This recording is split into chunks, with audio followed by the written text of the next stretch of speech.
보여드릴게요. 맛있게 생겼나요? 죽. 네. 그거 좀 빨리 띄워주면 좋은데요.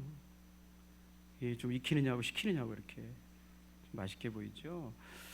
두 명의 수험생이 있었는데 한 어머니는 시험 보는 날 죽을 근처에도 못 오게 했답니다. 죽 근처에도. 또 한 부모님은 죽을 쏘아줬답니다. 왜 그랬냐면요, 한 부모는 시험에 가서 죽 쏠까봐 죽 근처에도 못 오게 했고요. 또 한 부모는 그럼 왜 시험 보러 가는 아들에게 죽을 쏘아줬냐면, 네가 볼 시험 문제 식은 죽 먹기요, 이걸 심어주려고 그랬대요. 이런 게 바로 관점의 차이라는 거예요. 관점의 차이. 똑같은 걸 봐도 어떻게 보느냐의 차이라는 거죠. 그래서 제가 학교 다닐 때 아주 감동받고 본 영화 죽은 시인의 사회에 나오는 존 키팅 선생님은요, 명대사예요. 명대사. 항상 무언가 다른 관점에서 봐야 한다는 걸 되새기기 위해서 난 책상에 올라간다. 그러면서 자기가 가르치는 학생들에게 전부 다 책상에 올라가 그러잖아요. 책상에 올라가. 애들이 무서워서 못 올라가잖아요. 올라가. 그래서 세상을 다르게 봐, 이렇게 가르치잖아요. 네. 괴테라는 분은요, 이렇게 얘기했어요. 이 세상에서 어느 것도 하찮은 것이란 없다. 그것은 각자의 관점에 의해 결정되는 것이다. 어떤 사람은 그거 하나도 안 귀하다고 해도 어떤 사람에게는 귀한 것이 될 수도 있고, 어떤 사람에게는 중요한 것이 어떤 사람에게는 하찮은 것이 될 수 있는데, 그거는 관점의 차이라는 거죠. 만약에 우리가 이 세상을 살아가면서요, 역지사지라는 관점을 가질 수 있다면,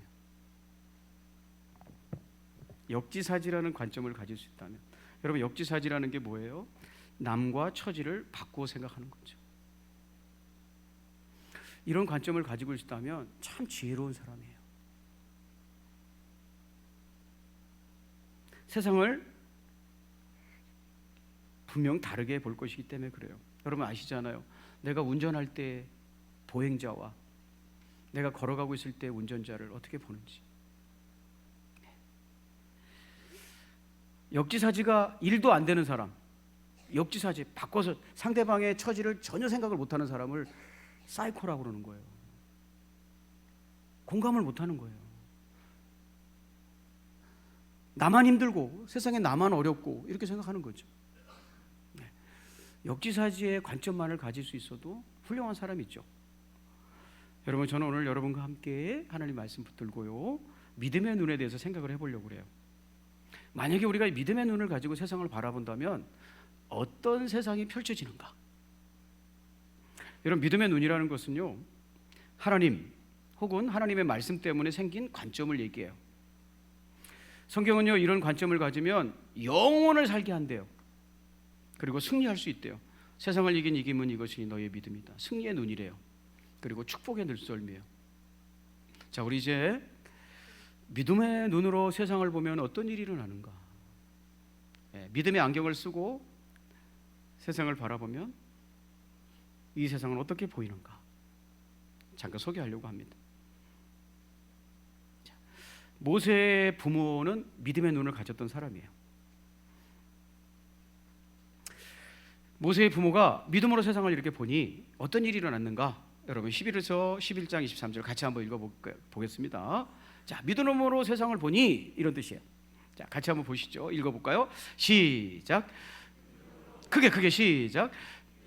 모세가 낳았을 때에 그 부모가 아름다운 아이임을 보고 석 달 동안 숨겨 왕의 명령을 무서워하지 아니하였으며. 아멘. 예. 부모가 아는 모세의 어머니 아버지를 얘기하는 거예요. 그 부모가 했으니까 모세의 어머니 아버지를 얘기했는데요, 믿음으로 그랬어요. 믿음으로. 그러니까 그 부모가 믿음으로 봤더니 모세가 아름다운 아이였다는 거예요. 아름답다는 말은요, 아스테이오스라는 말을 썼는데요, 히브리어로 토브라는 말과 번역되는 말이에요. 유대 학자들이 히브리어 성경을 헬라어로 옮길 때 70인역이라고 하거든요. 70명의 학자들이 히브리어 성경을 헬라어로 옮길 때 토브라는 낱말을 헬라어 아스테이오스로 옮겼어요. 이 토브라는 말은 하나님 보시기에 좋았더라 할 때 그 좋았더라예요. 그러니까 모세가 정말 보기 좋았다는 거예요. 자, 이해하시면 아멘. 근데 뭐가 그러면 자기 자식 안 이쁜 사람도 있는가? 네, 모세가 났을 때라는 말이 중요해요. 모세가 났을 때 아름다워 보였다는 거예요. 모세가 났을 때 예뻐 보였다는 거예요. 모세가 났을 때 좋은 사람으로 보였다는 거예요. 모세가 났을 때가 언제입니까? 모세가 났을 때 그 조건이 붙어 있죠. 모세가 났을 때 그랬다는 거예요. 여러분, 모세가 났을 때는 어떤 시대였습니까? 모세가 태어날 당시 애굽의 왕 바로는 자기들이 부리고 있는 종들인 이스라엘 백성이 급격히 인구가 늘어가니까 위협을 느꼈어요. 여러분, 인구가 힘이잖아요. 노예들의 인구가 막 급속히 늘어가는 거예요. 그래서 인구를 좀 제한해야 되겠다라고 생각을 해가지고 이런 법을 시행하게 되었어요. 뭐냐면 남자가 태어나면 죽여라. 일단 죽여라. 모세보다 3살 많은 형 이름이 아론인데 아론 때도 이런 법이 없었어요. 그러니까 아론은 아무 문제 없이 살아남았어요. 비록 노예였지만. 그런데 3년 후에 태어난 모세가 태어날 때는 법이 시행됐는데 이제 남자아이들은 몰라 한시적으로 그랬을지 영구적으로 그랬을지 남자아이는 물에 던져라. 이런 법이 시행됐단 말이에요. 어떤 사람이었어요? 모세는 그러니까 죽을 운명을 가지고 태어나는 거죠. 박복하고 불쌍한 인생이죠.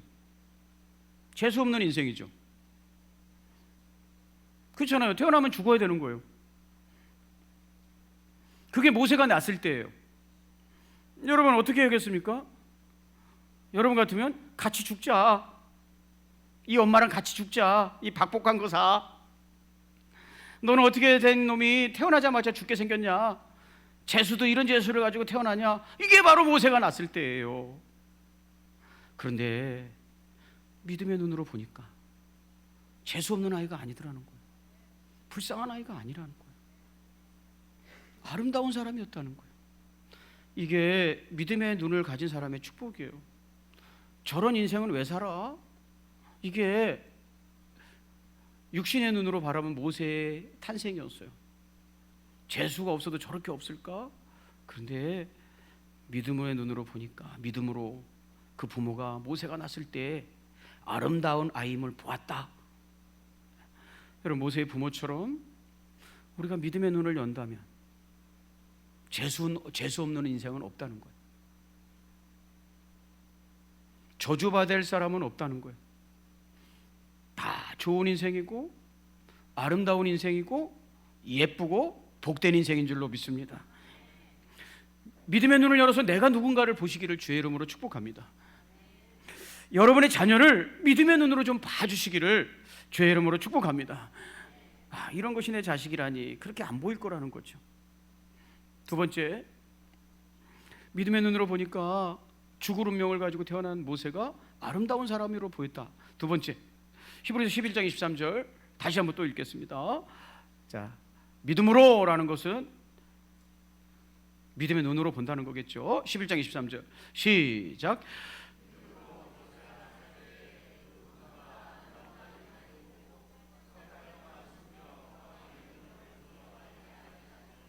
예, 아이를 아름답게 보면서 동시에 왕의 명령을 무서워하지 아니하였으며라고 되어 있습니다. 여러분, 왕은 최고 권력자잖아요. 그 권력자가 절대 권력, 아들을 낳으면 다 물에 던져 죽이라고 명령했어요. 얼마나 무서운 명령입니까? 그런데 모세의 부모는 그 명령이 무섭지 않았대요. 왜요? 믿음으로 봤대요, 우리 아들. 믿음으로 보니 왕보다 더 높으신 분이 계시더라는 거예요. 하나님이시죠. 여러분, 믿음의 눈이 없는 사람은 이 세상의 최고 권력이 바로라고 봤을 거예요. 그러나 믿음의 사람에겐 절대 아닙니다. 주권자는 하나님이십니다. 운명의 결정권은 왕에게 있는 것이 아니라 하나님께 있다고 믿었습니다. 하나님이 허락하지 않으면 왕이 죽이라고 해도 절대 죽지 않습니다. 그러나 하나님이 심판하시면 세상의 권력이 살리려고 해도 살릴 수가 없습니다. 모세의 부모는 이걸 정확하게 봤기 때문에 왕의 명령을 두려워하지 않았습니다. 렐프 waldo 에머슨이라는 미국의 시인이 이런 말을 했어요. 두려움은 언제나 무지에서 샘솟는다. 여러분, 이 세상이 전부인 줄 아니까 문제를 보고 낭망하고 절망한다는 거예요. 내 눈에는 그것만 보이니까, 전쟁만 보이고 경제 안 좋은 것만 보이니까. 그러나 그것을 통치하시고 다스리시는 분은 하나님이신 줄 믿습니다. 이걸 보니까 안 무섭더라는 거예요. 네, 여러분 경제 때문에 여러분 죽게 되었습니까? 네. 여러분, 하나님을 알면, 믿음으로 보면 여러분의 문제가 결코 절망스러운 일이거나 무수할 일이 아님을 알게 된다는 거예요. 하나님의 손에 반드시 해결책이 있다는 거예요. 그래서 죽이지 않고 살렸어요. 예. 왕의 명령보다 더 중요한 것이 있었다는 것을 알게 되었다는 거죠. 여러분, 이 믿음의 눈이 여러분에게도 열리기를 주의 이름으로 축복합니다. 이게 오늘 본문에서 증거하는 모세의 엄마 아빠가 가졌던 믿음의 눈이에요. 두 번째, 그 아들 모세가 이 땅에 잘 태어나서 죽지 않고 살았습니다. 그리고 그 모세도 믿음의 눈을 가지고 살았어요. 자, 믿음으로 모세는 어떤 것을 보고 살았는가? 10장 26절입니다. 같이 한번 읽어보시죠. 크게 읽으실 거죠? 네.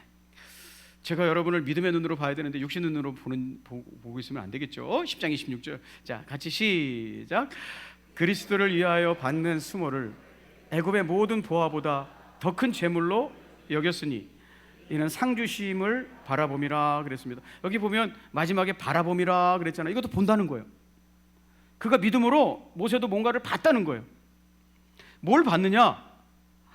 이 세상의 보화보다 더 큰 재물이 있다는 걸 봤다는 거예요. 자, 이해가 되시면 아멘. 본문에서는 어떻게 표현되고 있냐면 애굽의 모든 보화, 이거보다 더 큰 재물이 있다는 것을 봤다라고 기록되어 있어요. 보화라는 말은요, 데사우로스인데 직역하면 금고라는 뜻인데 가장 비싼 보물과 재산을 한 곳에 모아놓는 장소를 일컫는 말이에요. 데사우루스가. 현대인들에게는 이건 뭐예요? 돈이에요, 돈. 내 모든 가치, 세상의 모든 보화는 돈에 다 모여 있는 거예요. 근데 모세는 믿음으로 돈보다 중요한 게 있다는 것을 봤다는 거예요.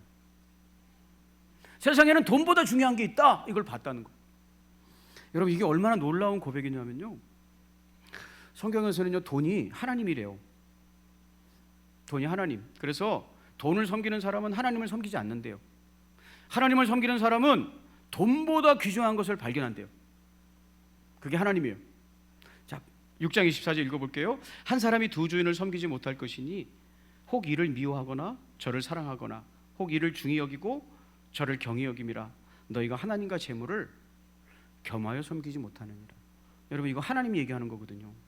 하나님과 견줄 수 있는 우상은 재물이에요, 재물. 여러분, 재물을 하나님으로 섬겼던 사람이 누구냐면 가룟 유다예요. 가룟 유다는요, 세상에 돈보다 더 중요한 것은 없다고 믿었어요. 그런데 이 가룟 유다는요, 특별한 사람이 아니라 죄악된 세상을 살아가는 보통 사람들의 모습이에요. 여러분, 하나님을 섬기지 않는 사람은 돈을 섬기고 살아요. 자, 가룟 유다는요, 얼마나 돈을 섬기고 살았냐면요, 돈에는 눈이 없다고 생각했어요. 그래서 요한복음 12장 6절 같이 한번 읽어볼까요? 자, 돈을 섬기는 사람이 어떻게 사는지 같이 읽겠습니다. 시작. 이렇게 말함은 가난한 자들을 생각함이 아니요 그는 도둑이라 돈꾀를 맞고 거기 넣은 것을 훔쳐가미로라. 예수님께 드린 헌금들이 있었는가 봐요. 근데 예수님의 제자인 가룟 유다가 그것을 맡았대요. 재정을 맡았대요. 근데 어떤 여인이 300데나리온이나 되는 한 3천만 원 되는 향유를 깨트려 버린 거예요. 예수님이 발에 부어드린 거예요. 너무 아까웠어요. 그거 왜 허비하느냐 그랬대요. 여러분, 예수님께 헌신하는 것을 허비로 보였대요. 낭비로. 그래서 그거 좀 우리에게 헌금하면 우리가 가난한 사람들 좀 돕고 좋지 않겠냐, 그렇게 해버려야 되겠냐 이랬대요. 근데 그렇게 말한 이유는 그거를 헌금하면 내가 훔쳐가는데 이거 깨트려 버리잖아요. 가룟 유다는요, 어떤 돈이든지 무슨 돈이든지 돈만 생기면 좋은 거예요. 그것이 예수님께 드린 돈이라도 상관없어요. 여러분, 가룟 유다의 주인은 재물이었고요, 재물이 주인인 사람은 하나님을 섬길 수 없다 그랬잖아요. 한 번도 하나님을 믿은 적이 없어요.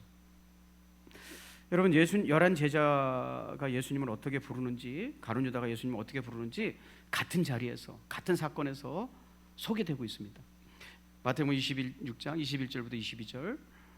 자, 예수님이 마지막 시간을 보내고 있는 그 장면인데요. 제가 읽어보겠습니다. 그들이 먹고 있을 때 예수께서 말씀하셨다. 내가 진정으로 너희에게 말한다. 너희 가운데 한 사람이 나를 넘겨줄 것이다. 예수님 밥 먹다가 말고 나를 팔아버린다는 거예요. 넘겨준다는 거예요. 그러니까 얼마나 황당한 말이에요. 그래서 22절, 그들이 몹시 걱정이 돼요. 저마다 주님, Lord, 나는 아니죠 하고 말하기 시작했다. 11제자는 모두 다 걱정이 돼서 예수님을 뭐라고 불렀냐면, 주님, 그게 도대체 무슨 말씀이세요? 나는 아니죠 이렇게 얘기했다는 거예요. 가룟 유다는요, 그 밑에 9절에 가룟 유다는요, 예수를 넘겨줄 사람인 유다가 말하기를, 선생님, 이렇게 얘기했어. 선생님, 나는 아니죠. 가룟 유다는 돈이 하나님이기 때문에 절대 예수는 그의 주님이 될 수 없어요. 그래서 끝까지 선생님이라고 불러요. 선생님, 이렇게 불러요. 형제자매 여러분, 하나님을 믿는다는 건 이 세상에 돈보다 중요한 게 있다는 걸 발견한 사람들이. 하나님을 모른다는 것은 세상에는 돈이 제일 중요하다는 것을 아는 거예요. 여러분, 돈보다 귀한 분은 하나님이에요. 돈이 우리의 주인이 아니라는 믿음의 선언은 11조예요. 김동호 목사님은요, 11조를 이렇게 가르쳤어요. 제가 부흥회 갔는데 부흥회 오셔가지고, 여러분 11조가 뭔지 아세요? 하면서 이걸 가르쳤어요. 고공 낙하 훈련으로 가르쳤어요. 고공 낙하 훈련은 막타워라는 곳에서 해요. 막타워. 막이라는 것은 흉내내다, 모형을 만들다 이런 뜻이잖아요. 막타워에서 하는데 높이가 11m예요. 제가 보여드릴게요. 여기서 해요. 딱 11m를 만들어요. 왜 11m를 만드냐면 사람들이 가장 무서움을 많이 느끼는 높이가 11m이기 때문에 그래요. 사람은 높은 곳에 가면 무서워하기 시작하죠. 3m, 어우 무서워. 4m, 어우 또 무서워. 6m, 어우 무서워. 9m, 어우 떨려. 이렇게 되는 거예요. 계속 높아지면 무서워지다가 11m가 되면 더 이상 무서움이 증가하지 않는다는 거예요. 공포심이. 그러니까 11m에서 뛰어내릴 수 있는 사람은 더 100m, 200m 되는 비행기에서도 때려낼 수 있는 담력이 생긴다는 거예요. 그래서 11m의 막타워를 만들어 놓고 고공 낙하 연습을 하는 거예요. 그러면서 김동호 목사님이 뭐라고 그랬냐면, 그리스도인들에게 11조가 바로 물질의 막타워다. 소득의 11조를 정확히 하나님께 드릴 수 있는 사람이라면 돈을 주인으로 섬기지 않을 자세가 된 거다. 돈보다 귀중한 것이 있다는 선포를 하게 되는 것이다. 예, 사랑하는 여러분, 우리는요 돈을 너무너무 소중하고 귀하게 여기기 때문에 이거를 넘어서지 못하는 거예요. 무서워서. 사랑하는 여러분, 믿음의 눈을 열어서 돈보다 중요한 것이 있다는 걸 발견하시기를 주의 이름으로 축복합니다. 그런 그리스도인이기 때문에 그 사람을 돈으로 조종을 못하는 거예요. 뇌물이라든지 이런 걸로 조종을 못하는 거예요. 그게 우리가 믿는 예수 믿는 사람들이에요. 돈으로 움직이지 않는 거예요. 모세는 애굽에 있는 모든 보화보다 더 중요한 보화가 있다는 걸 발견했다는 거예요. 여러분, 세상에 여러분 돈보다 중요한 게 있습니까? 여러분 삶에? 그게 하나님의 사람이라는 거예요. 두 번째, 모세는요 믿음으로 세상에는 돈보다 귀중한 게 있다, 이걸 바라봤다는 거예요. 두 번째, 모세는요 믿음으로 11장 25절을 했대요. 같이 한번 읽어보겠습니다. 12장 25절 시작. 도리어 하나님의 백성과 함께 고난받기를 잠시 죄악의 낙을 누리는 것보다 더 좋아했다. 네, 더 좋아하고, 낙이라는 말은 쾌락이에요. 쾌락, 즐거움, 향락. 세번역은 향락이라고 번역했어요. 근데 죄악의 이 세상에서 누리는 향락은, 즐거움은 잠시라고 되어 있어요. 잠시 죄악의 낙을 누리는 것보다 했어요. For a short time. 예, 임시로, 순간적으로 변덕스러운, 이런 뜻이에요. 모세는요 믿음의 눈으로 봤기 때문에 세상의 낙에 속지 않았다는 거예요.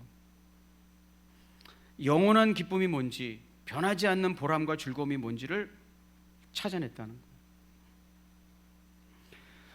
여러분, 여러분이 쥐고 있는 그 가치는 영원한 것입니까? 변치 않는 것입니까? 아무것도 아닌 것입니까?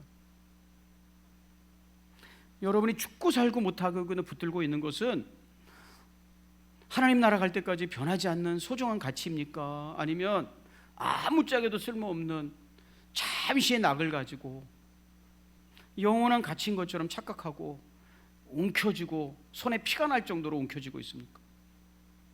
모세는요 믿음의 눈으로 보니까 잠시 존재해야 될 것인지 영원한 것인지를 꿰뚫어 볼 수 있었다는 거예요. 이해가 되시면 아멘.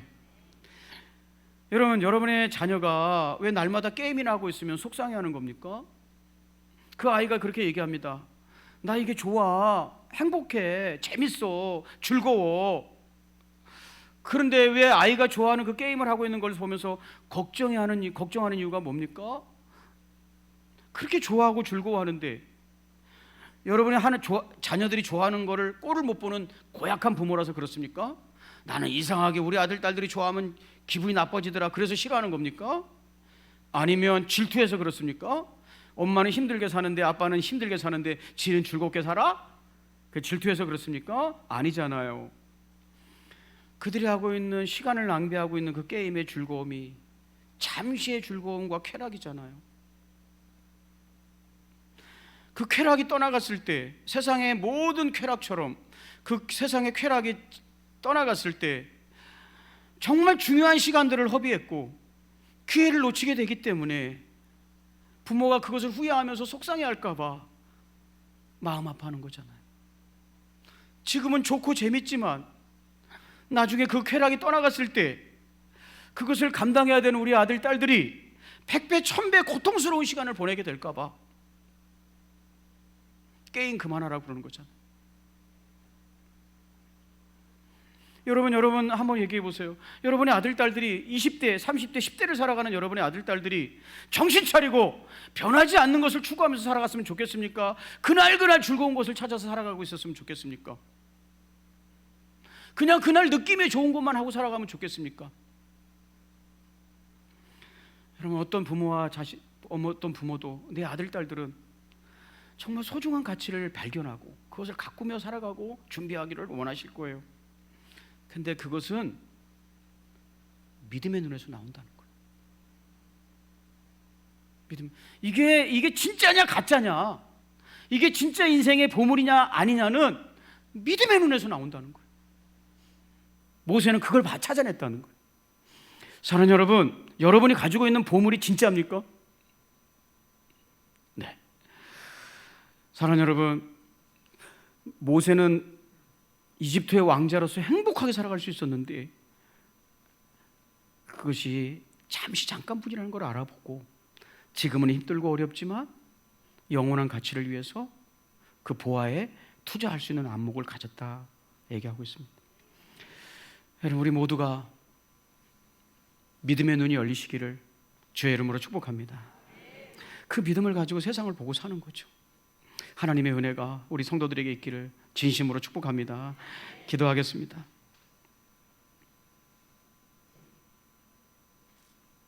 하나님 아버지, 우리가 이 죄악된 세상의 눈으로 바라보지 아니하고 하나님이 주신 믿음의 눈으로 볼 수 있도록 은혜를 베풀어 주시옵소서. 모세의 부모가 왜 사람은 아름다운지를 발견했던 것처럼, 왜 기가 막힌 운명을 가지고 태어났어도 아름다운 사람인지를 발견했던 것처럼, 우리도 그런 눈을 주셔서 우리 주변에 있는 사람들이 육신적으로는 못나 보이고 경쟁에서 뒤처진 것 같지만 그런 것과 상관없이 얼마나 소중한 사람인지 아는 것을 알아보고 살아갈 수 있도록 축복해 주세요. 나도 세상에 살면서 치이고 넘어졌지만 세상의 기준이 아니라 믿음의 눈을 열어서 하나님이 우리 인생을 얼마나 소중히 여기는지를 보게 하여 주시옵소서. 모세가 발견했던 것 우리도 보기를 원합니다. 세상에는 돈보다 귀중한 것이 많다는 걸 발견했던 사람, 애굽의 보화보다 더 중요한 것이 있다는 걸 발견한 사람, 내가 지금 선택해야 될 것들이 영원한 것인지 일시적인 것인지를 분별할 수 있었던 그 믿음의 눈 우리에게도 허락하여 주시옵소서. 그래서 하나님께서 우리에게 허락하신 이 소중한 인생들을 허투루 살고 낭비하고 의미 없이 흘려 떠내보내지 아니하고 아름답게 갚아서 우리 주님 다시 만나는 날, 주님, 내가 이런 열매를 가지고 주님을 다시 만나러 왔습니다. 5달란트, 2달란트를 주님께 드릴 수 있는 열매 있는 인생 살아가게 하여 주시옵소서. 우리를 하나님의 자녀 삼아 주신 예수님의 이름 의지하여 축복하며 기도하옵나이다. 아멘.